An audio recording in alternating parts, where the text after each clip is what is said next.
Salentsani 21 wa timinete leswaku bawara n'we ni mixo ri perile vayingiseri. Mahungu ma khome hi wusanhle ka Square Station xa mahungu xa Hehlekeni. Tinhlokomhaka ta mahungu leti rhangeke mahlweni namuntlha.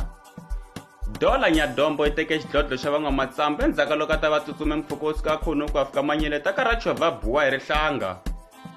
Hayi yiseni mahlweni mahungu. Hoyo ka tiko ra Afrika-Dzonga laha vanhu va tekaka president va n'wi yisa court ku va pfula tindhawu to xavisa byala kumbe liquor stores. Ku nga ri ku pfula ka swikolo ku katsa mintirho. Hayi yiseni mahlweni mahungu. Jaha leri tiviwaka hi Hassan Masangu ri hlundzukile swinene. Endzhaku ka loko a ta va hlongorise huku a ri wexe, ivi va tlhela va n'wi phamela mihloti ya yona. Hayi yiseni mahlweni mahungu. Eka pfhumba leri veke kona ro tshamisiwa eka vaaki emakaya, masungulo u ri u hlundzukisiwa hi roadblock kumbe ku pfariwa ka gondzo ra R40 hi valawuri va gondzo.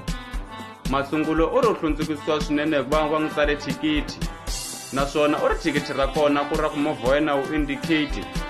Lexi xi n'wi endlaka a hlundzuka swinene u vula leswaku i ri a va nga swi twanga leswaku gezi va ri ta famba. #tshama kaya. Mi nga rivali leswaku mahungu ma heli na nkarhi wu heli, kambe munhu wa karhala. Inkomu.